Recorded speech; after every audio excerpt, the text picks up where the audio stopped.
buenas noches, amigos, y bienvenidos a una edición más de Enfoque. Hace unos días lamentábamos la pérdida de un sacerdote misionero que ha dejado huella en la Archidiócesis de Toledo y, por supuesto, también allá donde estuvo, primero en Chile y luego en Perú. Esa muerte, la muerte de Jesús López Rey, se producía justo un día después de conocer el nombre del nuevo Papa, León XIV, que ha pasado 40 años en Perú. En Perú también tenemos misioneros, diocesanos, y muchos sacerdotes de la Archidiócesis han pasado por Perú. Era casi obligado dedicar un programa como el que ahora empieza a Perú, a la misión y a la Archidiócesis de Toledo. Ha querido la providencia que apenas unas horas después de dar la bienvenida al nuevo Papa, León XIV, despidamos a un amigo, Jesús López Rey. Ha querido también que ambos tuvieran a Perú en el alma, en el corazón, y por qué no también dejarán huellas en su cuerpo, en las arrugas de su rostro, en su columna, cada vez menos recta, que no es otra cosa que la huella que va dejando la vida en cada uno de nosotros. Además ha querido que sea un 8 de mayo, el día que nació nuestro querido Sejo, que también sabía, sentía y quería al Perú. Son muchas casualidades, dirá alguno, providencia lo llamo yo. Jesús fue capaz de irse al otro lado del mundo para descubrirnos a nosotros, los que aquí quedamos, un mundo nuevo, el mundo de la misión.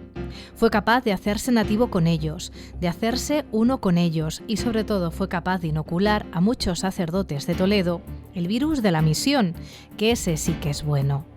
El padre Roberto Prevost, ahora Papa León XIV, también pasó en estas tierras más de la mitad de su vida. Le costó marcharse y tanta huella dejó que en el balcón de San Pedro se acordó de sus diocesanos de Chiclayo.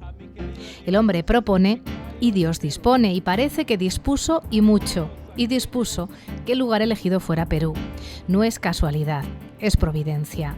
La providencia ayuda a quienes ayudan a otros, dejó escrito Rudyard Kipling, y tanto en Jesús como en Sejo, como ahora en el Papa León XIV, se cumplen.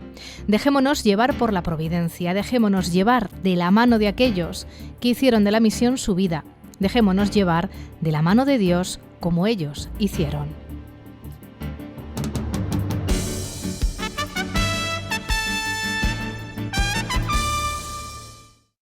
Bueno, pues hemos visto muchos rostros conocidos, algunos los teníamos más o menos ubicados, pero por ejemplo uno de los sacerdotes que nos acompaña ha visto a su madre y a su hermano, ahora nos lo contará. Miguel Andrés Llorca, buenas noches. Buenas noches, ¿qué tal? ¿Te ha gustado ver a tu madre? Sí, claro, me ha gustado, además el día 23 hace un año que falleció, fíjate que, como habéis dicho, no es casualidad, es providencia.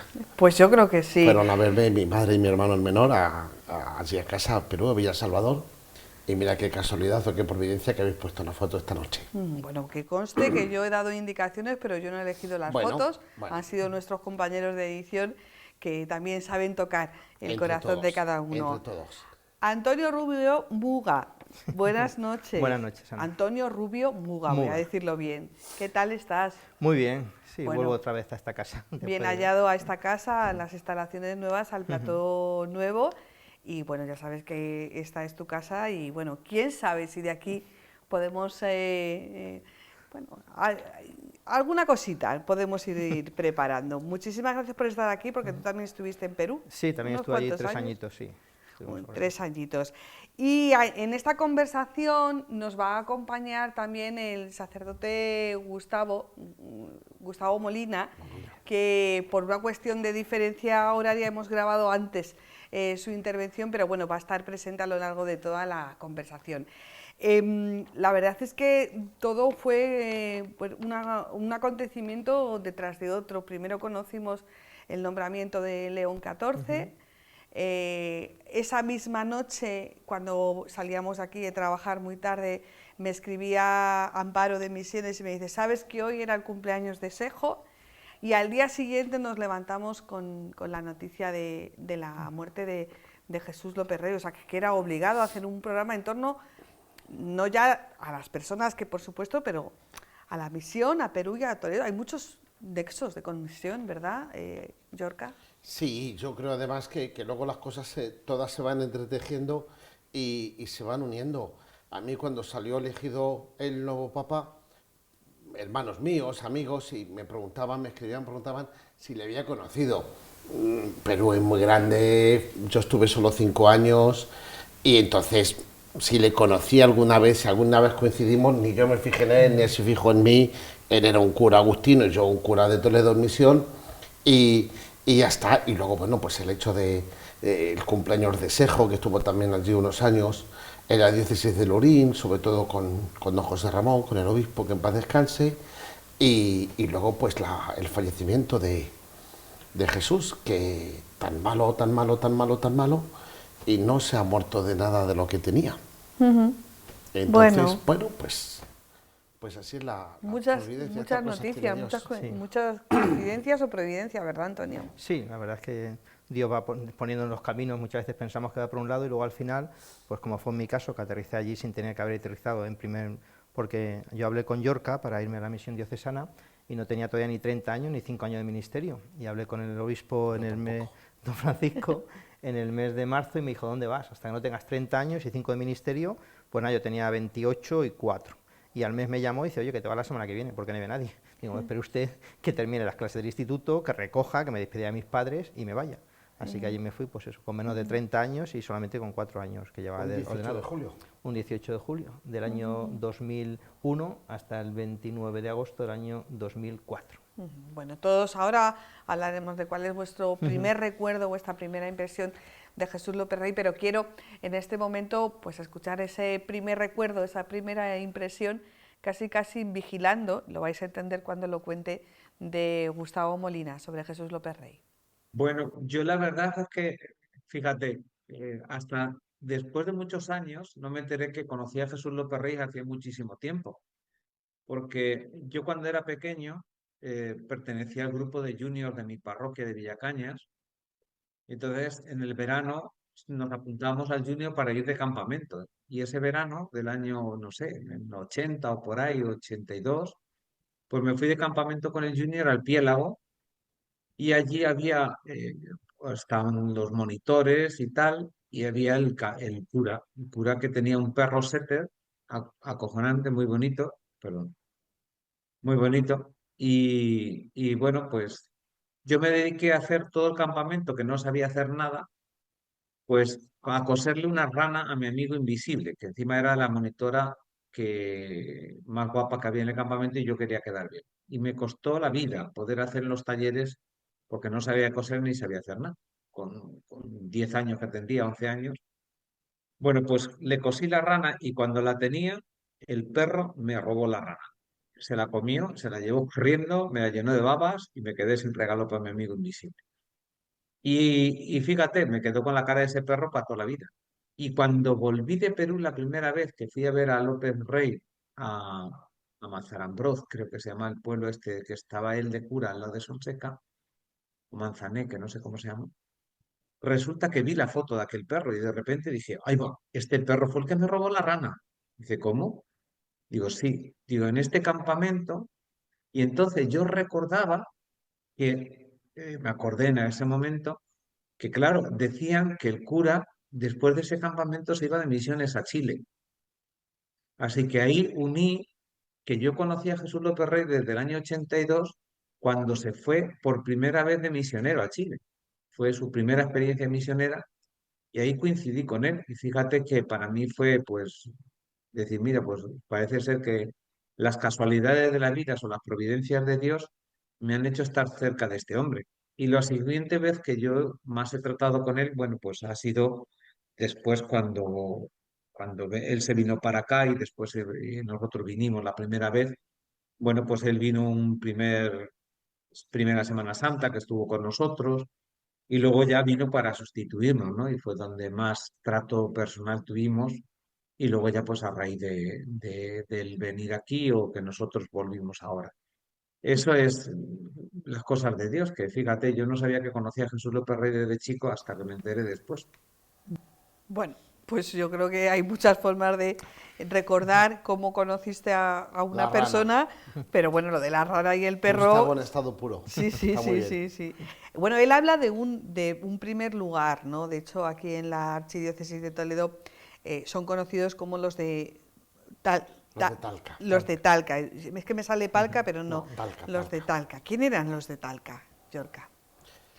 A ver, fueron un grupo de sacerdotes toledanos que marcharon para esta diócesis chilena. El obispo era don Carlos, del que siempre hablaban muy bien y tenían todos un recuerdo extraordinario. Yo recuerdo que algunos de los que marcharon a Talca fueron Jesús López Rey, Santiago López Canto, Antonio Garzón, Jaime López Cepeda, Eusebio también, Antonio Bustos, no sé si marcharía uno, alguno más. Estaba también por ahí con ellos vinculado a este grupo de sacerdotes Félix Zaragoza Sesmero, que él sigue todavía en Chile, pero no está en la diócesis de Talca. Félix está en el Santo Niño de Mayoco. Y bueno, pues marcharon para allá. Payo, no me acuerdo cómo se llamaba, Pedro Payo. Pedro Payo también. Y el de Tembleque, que falleció. Allí. También. Y bueno, pues eran un grupo de sacerdotes que yo lo que recuerdo es de cuando venían y pasaban por el seminario, algunos de ellos, bueno, pues las cosas que te contaban.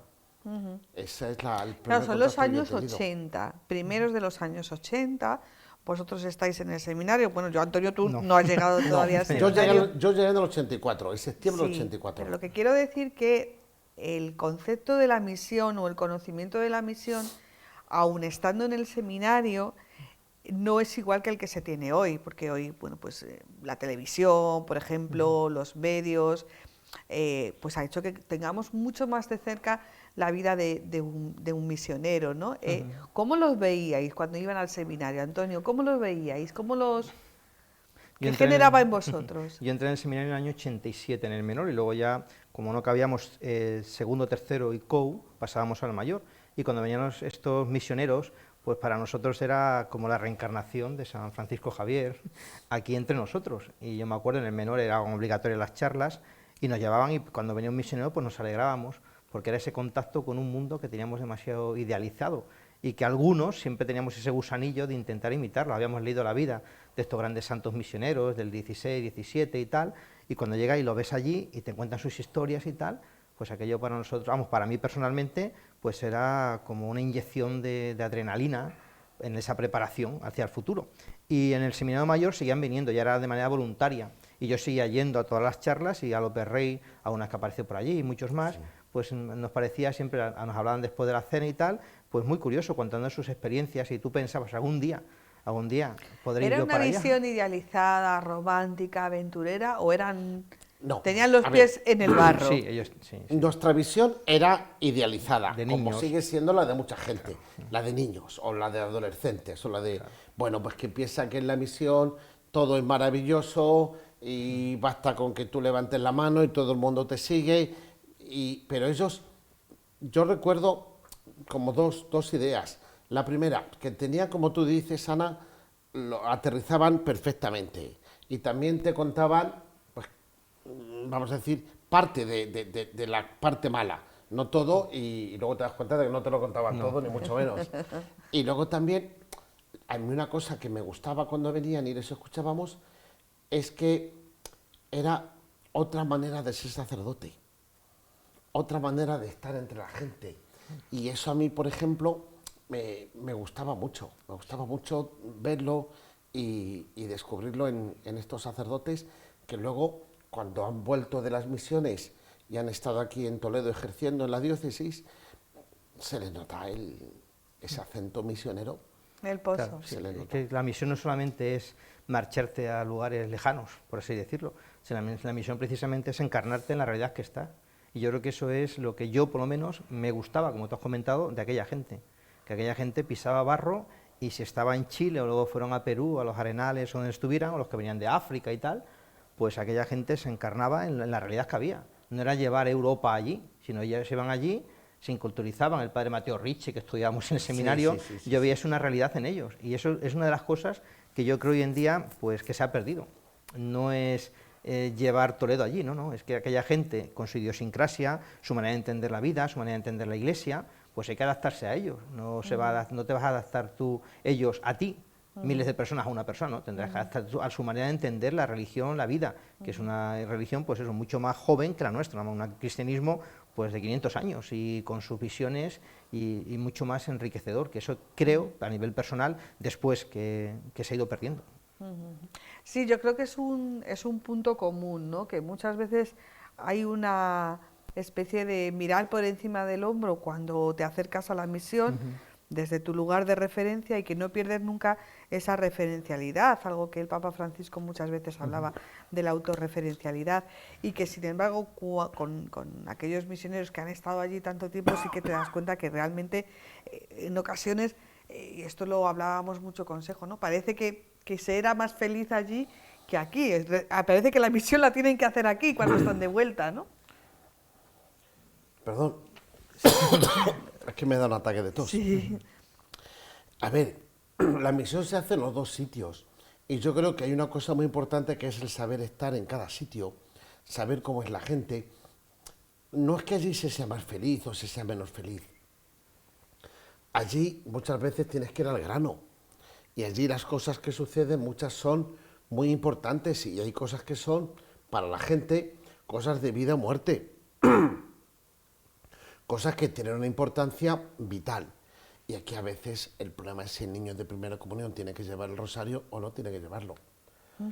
Vamos a darle un respiro. Sí. Vamos a escuchar de nuevo a Gustavo Molina hablando de cómo era el día a día y de cómo se percibe la presencia de todos estos años de Jesús López Rey. Yo esta entrevista la hacíamos justo hace 24 horas y no le quise corregir a Gustavo, pero lo vais a notar que él habla en presente de Jesús López Rey. Vamos a escucharlo. Jesús López Rey, en Jesús Nazareno, es el Padre Jesús. Es como el factotum. Es el fundador, el creador de la parroquia. Es podríamos decir, la imagen, la imagen. Y yo creo que también la imagen del misionero toledano. O sea, yo creo que Jesús López Rey le quieren, le aprecian, es un padre para ellos, es alguien muy cercano. Y luego, sobre todo, porque él no dejó de venir, o sea, cada año venía, seguía trabajando, venía, pintaba las pistas, arreglaba una cosa, arreglaba otra. Él estuvo pagando una beca a los que salían con mejores notas para ir a la universidad. O sea, Jesús López Rey, aquí en la diócesis, en general, es alguien muy querido, pero sobre todo en la parroquia Jesús Nazareno es el Padre Jesús. No hay otro. No le quise yo rectificar a Gustavo, pero habla en presente, ¿no? Es que a lo mejor lo sigue siendo. Ah, bueno, también, Claro, también, es que también. sigue siendo el Sí, referente, sí, aunque sí, ya sí. no esté, porque Jesús marchó, como decíamos, en la primera jornada. Fuimos Antonio Garzón, Jesús López Rey y yo, en el año 94, en enero del 94. Luego me vine yo, luego Santiago había ido, también se vino, Jesús vino también, pero como decía Antonio Rubio, Jesús nunca dejaba de estar vinculado, siempre regresaba todos los años y luego volvió a estar allí otra temporada, de tal manera que la implicación de Jesús con la parroquia Jesús Nazareno en concreto ha sido hasta el último día, hasta el último momento. Luego Entonces, va a contar una cosa muy interesante sí, que yo creo que vosotros no sabéis, de algo que estaba preparado por feligreses suyos de Jesús Nazareno. yo tengo que decir, yo por ejemplo, cuando me enteré que habíamos entregado la parroquia del Nazareno a la diócesis de Lurín, que yo comprendo que las parroquias no son nuestras, son de la diócesis y hay que entregarlas, pero a lo mejor se puede haber empezado por otro sitio. Y no por Jesús López Rey, sino porque, por ejemplo, la vivienda, la casa parroquial, que tú viviste también allí, Sí. esa casa se hizo con dinero de los sacerdotes de la diócesis de Toledo. Estando allí nosotros, la primera vivienda que tuvimos era en el sexto sector de Villa Salvador, una casita de concreto que dicen, ya de ladrillo y cemento, pero bastante precaria. Le pedimos a don Marcelo ayuda para construir una vivienda más grande, donde pudiésemos estar más cómodos, donde pudiésemos acoger sacerdotes. Y no se le ocurrió otra cosa que a mí me pareció una felicísima idea, que hacer una colecta entre el clero diocesano. Y cada sacerdote aportó lo que pudo, lo que quiso, lo que le pareció oportuno. Yo me acuerdo, hubo un sacerdote, Mariano Herrera Fraile, que fue rector nuestro, operario diocesano, que puso una cantidad que no era un número redondo, era Casi con pico, ¿no? con pico. Y yo pensé, este hombre ha dado lo que tenía.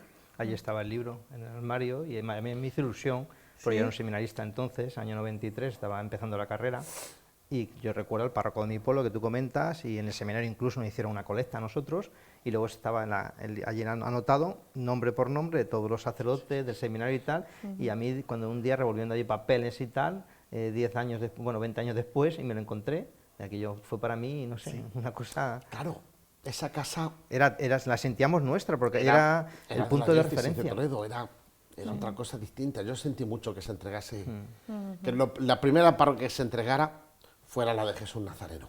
Y es que además... Yo creo que se puede haber empezado por Inmaculada, sin hacer de menos a nada ni nadie. Sí, bueno, o por alguna de las de la tablada de Lurín, pero bueno, ya está, se hizo como se hizo.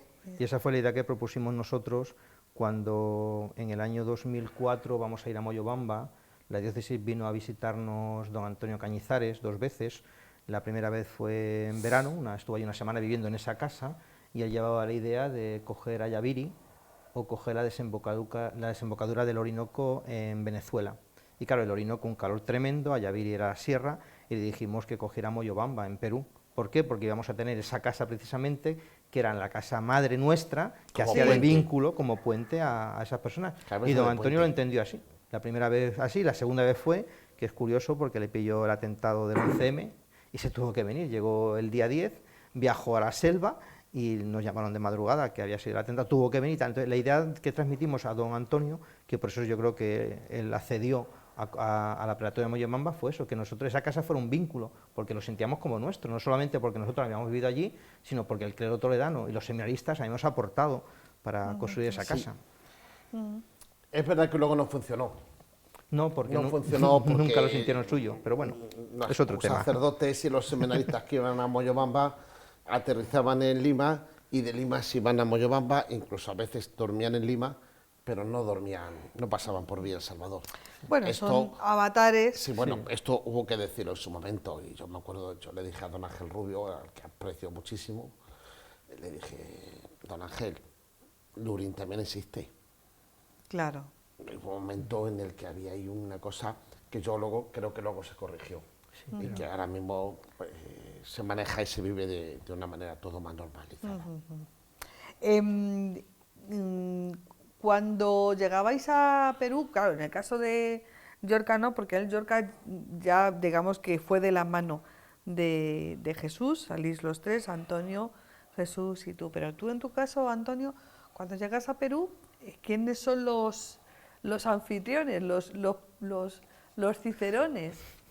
En mi caso fue un caso muy curioso. No, ya estamos viendo. Fue un caso muy curioso porque... En esto también. Sí, en esto también. Yo llegué allí porque no había nadie. Miguel vino Aureo, aquí en las Navidades, a casa de Miguel. Estabas entonces en Huerta, yo me entrevisté con Aureo y dice, bueno, si te quieres venir conmigo, cuando llegue el verano, pues tal. Entonces fue eso que he contado antes, me voy a hablar con don Francisco Álvarez Martínez, me dice que no, me llama al mes, que no hay nadie, que te vas para allá. Entonces yo, recogiendo las cosas, terminé las clases y me fui corriendo allí. Entonces a mí me recibió Aureo. Aureo estaba en Jesús Nazareno, que entonces estaba de vicario con Pepe Zarco, el actual vicario de la Sagra. Entonces Aureo ya se quedaba solo en la parroquia de Jesús Nazareno y yo fui a estar con él. Y en la misma casa, en esa casa vivió Pepe Zarco, que pasó a ser el párroco de la Inmaculada con José Manuel Ampuero. Y también vivía allí José María Cabrero, los Pepes que llamábamos. Sí, José María Cabrero luego cogió otra parroquia. Entonces estuvimos viviendo juntos los 5 desde el mes de julio hasta el día 6 de diciembre de ese año. Luego ya Pepe y José Manuel se van a la Inmaculada y José María se va a vivir con ellos, pero coge otra parroquia en otro lugar y yo me quedo con Aureo.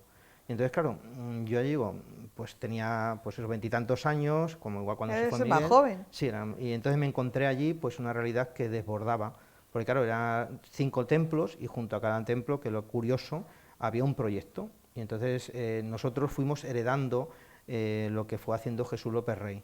Entonces, al principio cuesta. Yo entiendo que empezar una misión, empezar en un arenal que es Villa Salvador, tuvo que costar, Dios se ayuda. Pero yo creo que la novedad al principio, pues a todos nos movía, la casa hemos contado, ayudas para arriba y para abajo. Y a medida que eso iba pasando los años, que Jesús se vino, aquello se va enfriando.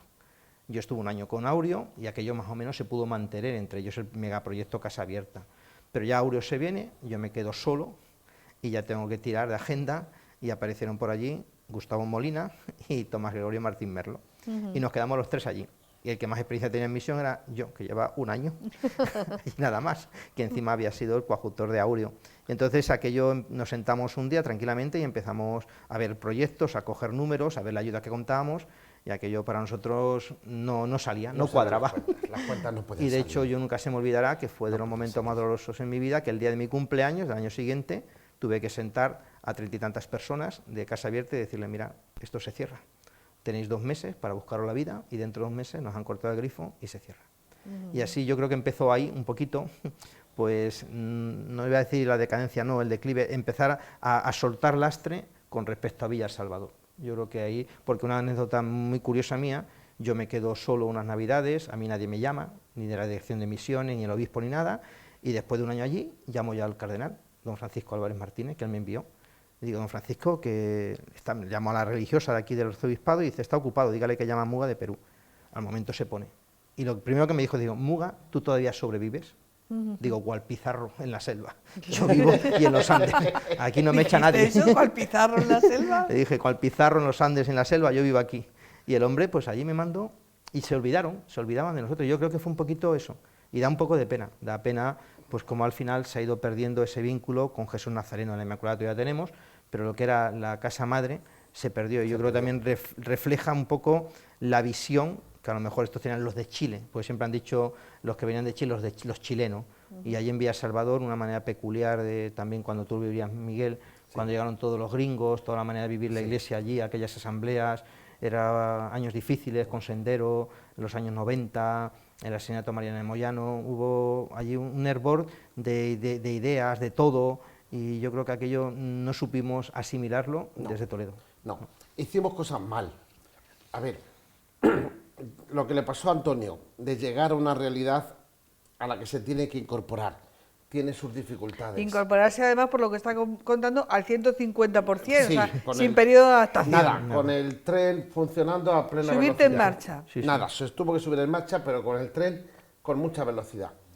Empezar de cero como empezamos nosotros tiene sus dificultades y tiene también sus facilidades. Todo lo que hagas es estupendo. Sí. Y los principios fueron avanzando, yo creo que paulatinamente, en lo que yo más conozco, que era la parroquia del Nazareno, centrados en un proyecto de promoción que era Casa Abierta y en el centro médico parroquial El Milagro, que tardó mucho en empezar a crecer. Yo creo que El Milagro creció y se quedó prestando un servicio y no fue a más, pero creo que Casa Abierta creció demasiado. Sí, para los que nos están viendo, perdón, es un proyecto de promoción de la mujer y Sí, el niño, sí, que la sí. gente a lo mejor no sabe lo Sí, que claro, es. yo tampoco lo he explicado, lo conozco. Y son- Bueno, yo conocí lo que es el edificio, el proyecto no lo Y conocí porque entonces estaba cerrado. se hizo demasiado grande y llega un momento, yo me acuerdo un día, en una ocasión, estando yo todavía en Huerta, les mandé un dinero, que hice una colecta en la parroquia y les mandé el dinero. Y me llamó Tomás y me dijo, Miguel, te agradecemos de corazón el dinero que nos has enviado. De verdad, no dejes de hacerlo cuando puedas, pero no necesitamos dinero. Necesitamos ideas de cómo financiar esto, Claro, porque eso de cómo fue. hacer que esto Ya. siga funcionando. Y bueno, Pues está muy bien esta conversación que estáis manteniendo, porque precisamente habla de la misión de verdad, no claro, para nada la claro. misión idealizada, no la misión romántica, ni siquiera la misión que puede salir en los medios de comunicación propios o extraños, porque estáis hablando desde la verdad, asumiendo que hubo Sí, muchas se dificultades hizo y que hay mucho. cosas que se podían haber hecho de otra manera. se hizo mucho, se hizo mucho bien y se hicieron cosas muy bien. Luego hay cosas, es que es muy difícil, desde mi punto de vista. Las necesidades siempre eran mayores que lo que nosotros íbamos haciendo. Claro. Entonces, claro, ¿cuándo paras?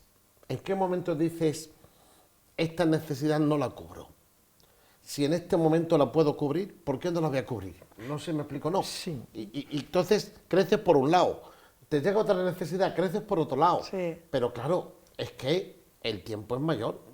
Antonio. No, y luego, sobre todo, cuando nos juntamos, Tomás, Gustavo, repito, y yo, al año, que si yo llevaba un año y no tenía 30, ellos no llevaban nada y poco más o menos, claro, te sientas y la misión son números también, porque ese primer apoyo que yo digo que tuvieron que oler sus narices, empezar eso, ya no nos llegaba a nosotros ya no nos llegaba nada, o prácticamente nada. Entonces don Antonio nos dio, le llamamos, estaba en Roma, no me acuerdo que nos dio 20.000 euros, dólares, para terminar ya, cerrar Casa Abierta, y ya con eso dice, ya hasta aquí hemos llegado. Y claro, a eso se incrementó de que las religiosas o las teresianas de Poveda que estaban en el centro médico se nos van. Y ahí nos tienes a nosotros tres, ¿y qué hacemos ahora? ¿Quién va a llevar el centro médico?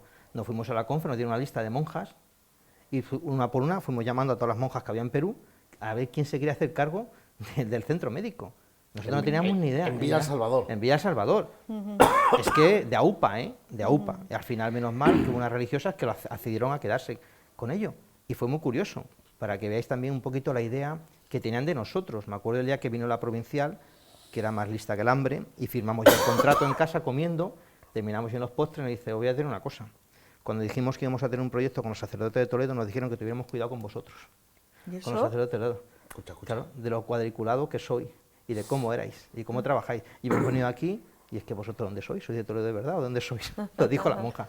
Luego también problemas con que se iban los proyectos, como dice Miguel, al final la gente se iba yendo, las comunidades religiosas, y tuvimos ahí problemas serios con ese tema, no solamente económicos, sino también cómo gestionar todo aquello, nosotros que, y ya digo, solos, igual que eso, todavía sobrevives, para mí esa frase no se me olvidará en la vida, y fue la constante mía, y creo que de Tomás y Gustavo, los 3 años que también estuvieron ellos también estuvieron 3 años, y al final eso, vosotros estáis allí, y ya está, a ver cómo os apañáis para vivir.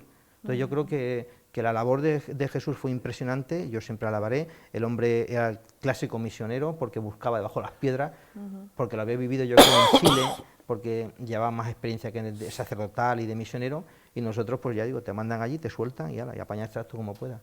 Claro, eso te hace madurar en muchas cosas y evidentemente... Yo creo que tener es una muy visión, importante sí. todo lo que estáis contando porque es la vida real y en la condición de sacerdote te hace madurar, pero también en la condición de cualquier Sí. persona, pues las dificultades te hacen madurar y te hacen plantearte, me imagino, que si de verdad merece la pena.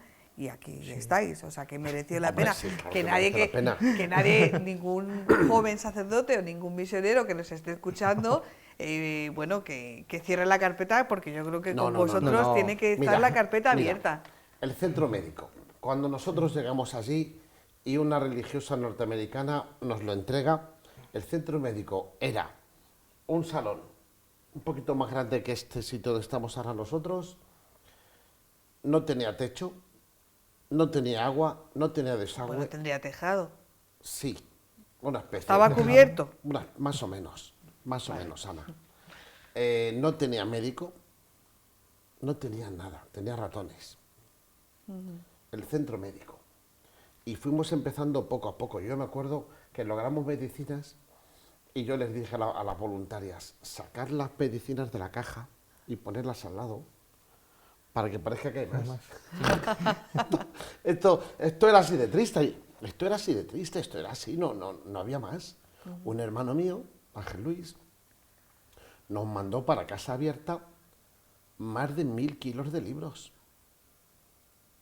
No quiero saber el tiempo que empleó en conseguirlos Y lo que y le lo que costó le el costó porte. enviarlos. Y lo que le costó. No quiero saberlo, no sea que me lo pida. Pero, ¿me entiendes? No, pero es bonito, estáis Entonces, hablando... La vida se fue haciendo así. Luego aparecieron las teresianas, que fueron apoyando en un proyecto y en otro. Aparecieron las Mercedaria, mercedarias. que parece gris. Entonces, bueno, pues vamos a ir caminando poco a poco y con una constante que ha sido la presencia de Toledo. Pero es bonito porque os lo estáis recordando, a pesar de que fueron momentos complicados, con una sonrisa, ¿no? Es que ya al final, la presencia de Toledo yo creo que siempre ha habido perdonadme, como una línea de continuidad. Sí, sí. Yo creo que eso es importante, una línea de continuidad entre los primeros que estuvisteis, Aureo, y luego fuimos nosotros. Yo creo que hubo una línea ahí que no se rompió a la hora de entender un poquito la misión, que es lo que yo comentaba al principio, y ahora entender la realidad allí, encarnarte allí. Yo creo que esa línea, eso fue positivo. Y luego una de las cosas que es que decíamos que la misión es difícil, pero es que aquello era súper gratificante. Era gratificante porque éramos los únicos gringos, te dormías en la combi, en el autobús, te despertaban, oye, ¿qué te has pasado? No, yo voy al fondo, me cago la brisa. No entraba en la cabeza de los choferes y de los cobradores que nosotros viviéramos allí. Éramos los únicos gringos. La gente respondía, bueno, yo nunca he problemas en la calle con nada de robo ni nada. Te respetaban. Y luego tú hacías, en mi época, 500 bautizos al año, 500 comuniones. Es que abrías la iglesia y la gente se llenaba. En nuestro barrio había mucha delincuencia. Pero a nosotros nada. Nos respetaban a nosotros y respetaban a la gente de la parroquia. Sí. A mí había muchachos que me decían, padre, el otro día estuvieron a punto de asaltarme cuando me iba para casa, pero uno dijo, no, déjale, que viene de la parroquia. Claro, los pandilleros jugaban allí en la parroquia. Venían a la parroquia a jugar al fútbol. Nunca he oído a nadie hablar tan mal. Pero no pasaba nada. Las lisuras, pero, o sea, Sí, el trabajo era muy bonito. Era muy bonito. El trabajo era muy bonito. Y además, si logras... Aquí no hay que salvar el mundo. Aquí hay que salvar a la persona que tienes delante.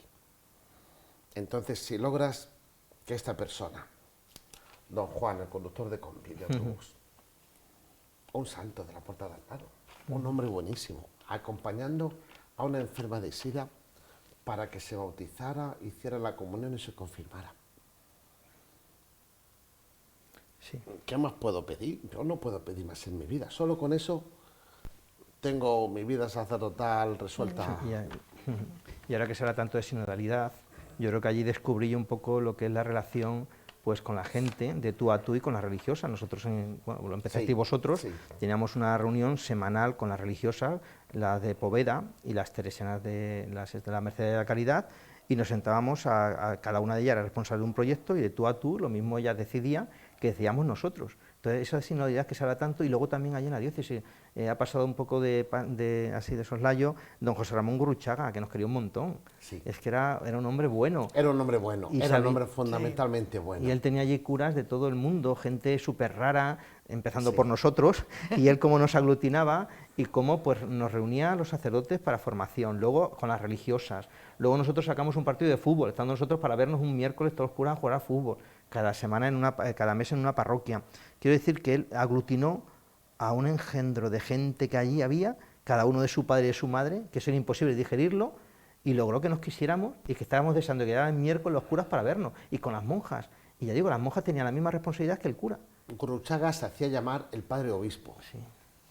Y yo creo que ejercía de padre. Sí, es que era... el hombre ejercer de padre y querernos y que nos quisiéramos. Sí. Vamos a escuchar de nuevo a Gustavo, que nos habla cómo ha sido la reacción en Perú tras conocerse el fallecimiento de Jesús López Rey.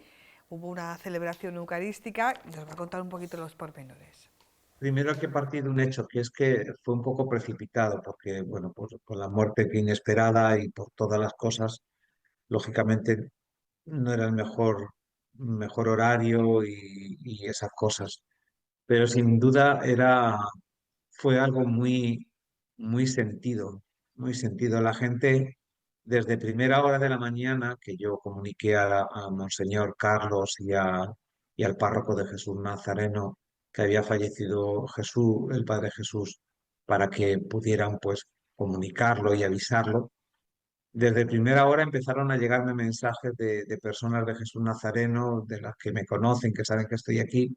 Padre, es verdad lo que ha pasado, y la gente me llamaba llorando. O sea, la misa fue muy emotiva. Yo creo que para todos los que estábamos, yo creo que hasta el obispo en algún momento se le quebró la voz hablando de Jesús López Rey. Y fue pues una oración de acción de gracias por la vida del Padre Jesús, y a la vez pues de la tristeza de decirle, pues mira, no le vamos a poder volver a ver, porque no sé si lo escuchaste, pero parece ser que un grupo de la parroquia de Jesús Nazareno iba a viajar con su párroco este año a España para visitar al Padre Jesús y llevarle un presente. Entonces creo que iban a ir ahora, en el mes de junio o por ahí. Entonces se ha quedado todo en stand-by. lógicamente. Bueno, no nos ha quedado en stand-by. Ha dicho Monseñor que el dinero de los viajes que ya estaban concedidos se va a usar para hacer un busto de Jesús López Rey. Se va a poner en la parroquia de Jesús No le Nazareno. gustaría.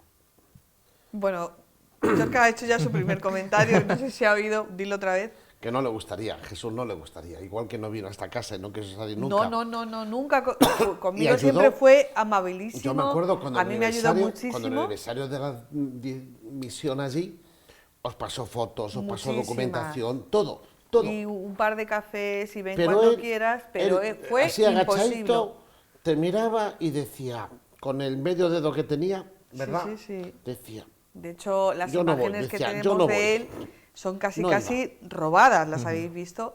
Y sí que es verdad, nunca quiso conceder una entrevista a esta casa, pero yo creo que también él forma parte de su personalidad, pero nos ayudó mucho, ¿no?, para esa serie de Toledo Diócesis Misionera. Bueno, a Rosendo también le intentaron hacer una escultura en aluche y dijo que ni si les ocurriera, ¿no? Pues oye, yo creo que cada uno, Bueno, pero bueno, si ya lo está. quieren hacer... también hay que dejarse querer. También También lo hay que hablamos allí dejarse en Perú Sí. más de una vez. Allí, por ejemplo, una cosa que se celebra mucho son los cumpleaños. Pero es que además tiene una característica. Aquí llega mi cumpleaños y yo invito a mis amigos. Allí te invitan. Allí Sí. te festejan, te Y te celebran. ponen un mariachi. Y claro, Y tienes que bailar con y toda la tienes que gente, bailar mujeres. con todo, sí. Sí, sí, sí. Y claro, a Jesús no le hacía mucha gracia y había que decirle, Jesús, hay que dejarse querer. Ya. A su manera se dejaba querer siempre, pero bueno, la gente tenía estas cosas. Sí, ya sí, está. sí, sí. Bueno, pues nos queda poco tiempo y todavía nos queda un corte más de Gustavo hablando de cómo se ha recibido en Perú la elección del Papa León XIV. Cuando oís, ya lo ha contado Yorka antes, Antonio, pero cuando oyes que ha estado en Perú, que ha estado 40 años en misión, tiene 69, o sea que fue más o menos como tú, de jovencito. Eso necesariamente tiene que estar presente en su vida y... Sí, yo creo que él lo ha dejado marcado desde el primer momento que sale al balcón del Vaticano, cuando le eligen, lo habla, utiliza la palabra misión, en el discurso lo podéis mirar, y luego el otro día en la misa del domingo, pues hablaba de amor y unidad, y como Pedro fue la tarea que Dios le encomendó y que nos ha encomendado a todos nosotros, dentro de una misión que tenemos todos nosotros. Yo creo que él, que evidentemente si a nosotros nos marcó, a Miguel 5, a mí 3, al resto de compañeros, lo que fuera, los años que fueran, cuanto más si has estado toda la vida allí. Y eso se notaba mucho, sobre todo en los religiosos. Gurruchaga era salesiano y toda su vida en México y tal, y es que su vida era la misión. Su vida era la misión. misión, pues como fue la vida de Jesús y yo creo que como es la vida del Papa, todo va a estar impregnado de ese matiz, de ese carácter misionero.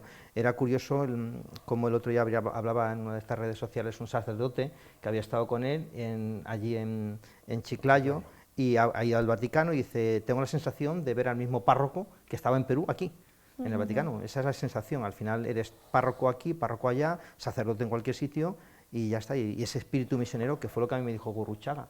Cuando me volví fue a despedirme de él y me dijo, dice, bueno, Muga, dice, ya te vas para España, pero tú has sido misionero y seguirás siendo misionero durante toda tu vida. Fue lo que me dijo Gurruchaga. Así se despidió de mí la última vez. Arellano, José Carlos Arellano, el delegado de misiones, también lo dice. Siempre que nos manda mensajes por WhatsApp, termina poniendo siempre misioneros. Y yo creo que la misión te marca para toda la Vamos a vida. escuchar a Gustavo. Curioso, curioso, lo comentábamos hoy en el desayuno hablando del Papa, de cómo el Papa conoce Perú y ha vivido el Perú, o sea, ha vivido el Perú. Y comentábamos en el desayuno, Javier y yo, cómo las cosas que ocurren a Perú nada más. Y ya os contamos en alguna ocasión de que tuvimos que enfrentarnos a un cura falso.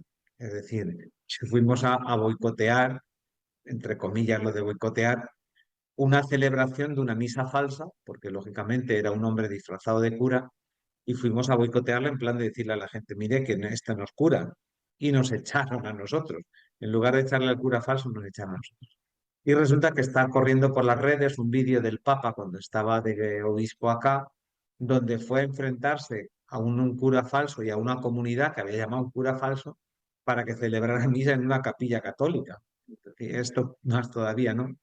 Y cómo el sinsentido de la gente, ¿no? Muchas veces de no darse cuenta. como nos hiciera a nosotros, decir, no, no, esto si nosotros queremos que nos lo haga, usted váyase. Y el obispo diciendo, no, no, yo voy a cerrar la capilla.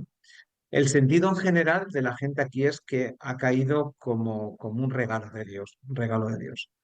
En general, la gente de la parroquia, o sea, mm, te comunicaba con alegría, con felicidad, con satisfacción. Ya no solamente porque sea peruano, sino por el hecho en sí de tener un papa, y un papa tan joven, ¿no? Y que en general se entiende como un regalo de Dios para toda la iglesia. En general, luego hablando con la gente, pues fíjate, ese mismo día me pidieron, no sé para quién ni por quién, pues alguien que para la radio, para publicar, que querían comunicarse conmigo, pues que para que pudiera hablar del Papa. Y yo dije, mire, yo no conozco nada del Papa, pero a través de un sacerdote de la OTSA, que está precisamente en la diócesis, le llamé y le dije, mira, perdóname, te voy a preguntar. Y me decía, yo estoy aquí con 65 años, me he venido aquí con 67 años por este hombre. Yo me he venido aquí porque me he sentido acogido y porque su testimonio de misionero me ha llevado a decir, mira, yo ya me he jubilado en España, pues me voy ahora a ser misionero a Chiclayo. Y cuando le preguntaba, digo, ¿pero tú tienes relación? Y me dijo, bueno, es que el carro que me voy manejando fue el que me regaló él hace 3 años. O sea que imagínate qué cercano debía ser del Papa, ¿no? Y el testimonio en general de la gente que te habla es de la afabilidad, del cariño y cómo se entregó. Se ha entregado durante todos estos años a ser misionero aquí en Perú. Y la gente le quiere mucho, le quiere mucho. Es japoso. Yo creo que es que además conoce muy bien la realidad de Perú, porque no ha estado solamente una diócesis, o sea, no es como nosotros, que a lo mejor hemos estado solo en Urín, no, no. Este hombre, al ser agustino, su trabajo como agustino, y los agustinos han llevado muchas prelaturas y vicariatos, claro, ha estado por todo el Perú, porque ha estado desde Chulucanas, ha estado en Amazonas, ha estado en Trujillo, o sea, conoce sierra, selva y costa, o sea, lo conoce todo del Perú, lo conoce todo. Y entregado 40 años, como escuchaba ahora que decía que había estado, bueno, estando en Trujillo estaba como rector del seminario, como vicario judicial, como profesor, como párroco y como todo, todo a la vez, ¿no? Pues que sabe cómo es la necesidad del Perú, sabe cuál es la necesidad de los misioneros en el Perú, conoce cuál es la vida del Perú, así que imagínate que sí conoce. Y eso deja en él un pozo grandísimo, claro. El papa que tenemos es un papa misionero. Es un papa misionero. Bueno, nos ha contado alguna Bueno, cosita sí, sí, Sí, interesante, sí, ¿eh? Lo del carro nos ha gustado, el sí. carro, el coche. coche. Que le Coche, haya sí. dejado el coche a un sacerdote. Yo cuando vi quién era me alegré mucho porque sí que había leído alguna cosa sobre él y me pareció un hombre muy interesante. Y pues eso, de los que en principio no parecía papable, pero resulta que a lo mejor sí que lo era y estaba en la mente de más de uno. Y luego, pues hombre, las cosas que va diciendo, como que saliese emocionado. Las cosas que dijo, la mención que hizo a su querida diócesis de Chiclayo, que hablase en español y no en inglés, en italiano y en español. Eh, los halagos que está haciendo al magisterio del Papa Francisco y el empeño que está teniendo en el tema de la sinodalidad, del Concilio Vaticano II, de la misión. A mí me parece que los procesos que inició Francisco con León XIV van a tener continuidad, como yo creo que no puede ser de otra manera. Antonio. Sí, yo creo que también esa es un poco la visión que antes comentaba, de si una persona te deja a ti huella unos añitos, 40 años, prácticamente toda tu vida ministerial, y sobre todo con esa realidad de conocer todos los sitios. Yo creo que también, que es una de las cosas que descubrí también en Perú, es el tema de la vida religiosa, no solamente el trato con las religiosas o con los religiosos, sino que ellos llegan no como nosotros, como un francotirador allí y te suelta, sino que tú vas a una comunidad. A mí me ayudó mucho los primeros meses a hablar con sacerdotes que llevaban más tiempo en Villa Salvador. Aureo me llevaba por las mañanas, con Eugenio Kirke, con Juan Oleri. Murió hace poco, Eugenio murió hace poco. eran sacerdotes irlandeses que habían empezado Villa Salvador antes, entonces esas conversaciones con ellos te ponían en la realidad lo que había, ¿de acuerdo? Y entonces yo creo que los agustinos, como ya digo, los pasionistas, coincidimos con ellos cuando la beatificación del padre Celine Nepomuceno, y claro, ellos me lo decían a mí, dice, claro, vosotros habéis entrado como en una cacharrería en Moyobamba, dice, nosotros llevamos aquí toda la vida y sabemos de qué va esto. Entonces yo creo que el Papa ha visitado, como decía Gustavo, Sierra, Costa y la selva, pero en sus comunidades, y él ha visto lo que hay allí realmente, y se ha dejado asesorar y ha convivido con sus compañeros que están allí, y él ha estado allí, al borde del cañón, entonces eso le ha dado pues una visión no tuya, sino de lo que hay allí, que luego él se ha ido impregnando, pero él ha visto la realidad amplia, no con nuestra pequeña visión, sino la suya, la de aquella gente. Yo creo que eso él lo lleva ahí. Al final somos fruto de nuestra educación. En el seminario nos han educado de una manera, somos así. Somos fruto de nuestra familia, y el Papa ha sido educado con un espíritu abierto agustino, que ha tocado todas las realidades no solamente del Perú, sino seguramente de toda América y de todo el mundo, como le pasaba a Gurruchaga, que venía, ya digo, de México, había estado en Huaraz. Entonces era un hombre pues muy abierto y con los pies en el suelo. Yo creo que eso para la Iglesia Universal, vamos, el Espíritu Santo ha sido acertado.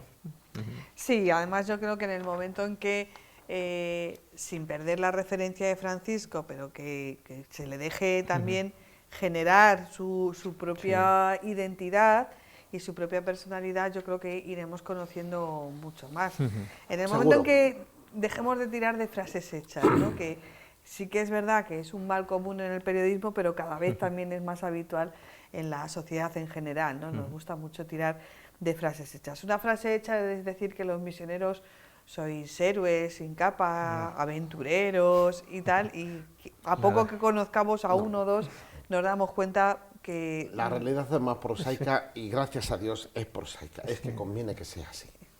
Bueno, muchísimas gracias a los dos. Una cosita nada más. Sí, claro, Antonio, hombre, faltaría más. No, como veníamos a hablar de López Rey, de Jesús, de la misión que empezó, yo creo que a nivel personal, yo creo que a nivel de toda la Iglesia diocesana, agradecer a López Rey, agradecer a Garzón Antonio, agradecer a Santiago, esos tres grandes pilares, yo creo que de la misión diocesana en la diócesis de Toledo. Yo creo que fueron ellos los que lo pusieron. Y de hecho el otro día en el entierro, que fue una hora a las 9 de la mañana en Llévenes, había gente de Villa El Salvador. Había gente, Violeta, la cocinera con sus hijos, Carlos Chicaya, que es un señor que estaba trabajando con nosotros en la parroquia de mantenimiento, su señora en una de las bibliotecas, pues ahí estuvimos. No le pusieron encima del ataúd, como se ponen los sacerdotes, la casulla y el escenario, pero le pusimos arena de Villa El Salvador. Creo que fue Qué bonito. El mejor homenaje, y se lo dije al sobrino, digo, a tu tío le gustaría esto, y le enterramos eso. Pues muchísimas gracias de verdad a los dos, y también a todos aquellos sacerdotes con los que hemos podido contactar para hacer este programa, que por cuestiones de agenda no han podido venir, pero es que seguro que estaban encantados de estar, y yo creo que lo han disfrutado mucho.